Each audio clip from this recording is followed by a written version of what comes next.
Religion versus spirituality and the increasing generational change from traditional religion to a more spiritually dominant belief system.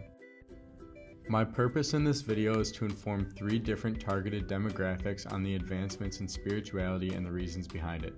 By the end, I want you to become informed with the changing mindsets associated with religion and spirituality, reflect on your own religious beliefs, and see if said beliefs correlate with your generation. With this, the 3 targeted generations affected by my study are the baby boomer generation, ages 65 and older, Generation X, including ages 30 to 64, and the millennial generation up to 29 years old.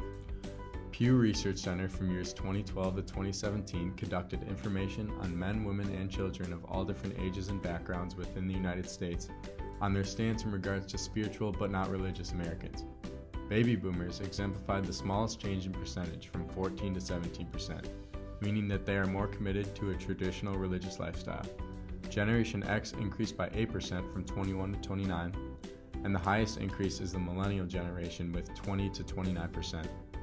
This 9% increase and the consistent growing in percent change as newer generations begin to develop their opinions on religion means that spirituality is increasing in today's society and differentiating itself as a new form of religion. The difference in ideologies is not exactly set in stone. It exists as a spectrum. Religious nuns, meaning that they have no belief in religion, and committed religious believers sit at polar ends of this spectrum. Although being spiritually independent is a new emerging party, spirituality exists within religion and vice versa. So, the spiritual independence from religion stance exists as a middle ground between the two.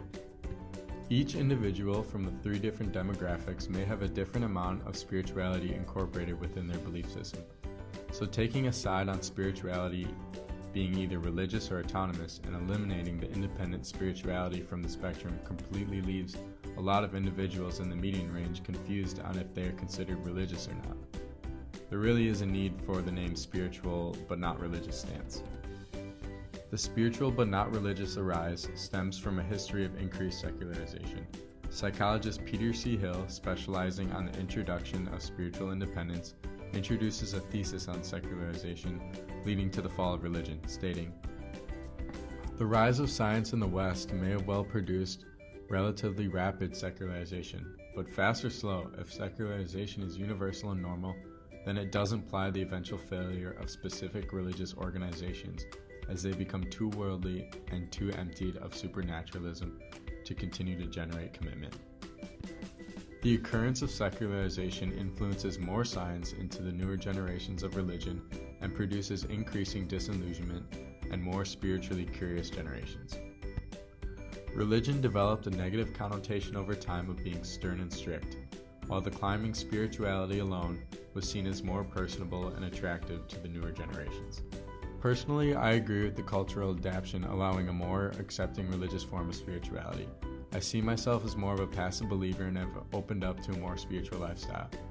This could be me complying with the statistical generational change, but I believe I have found God more in focusing on good personal moral standards projected to those around me in self-care rather than church.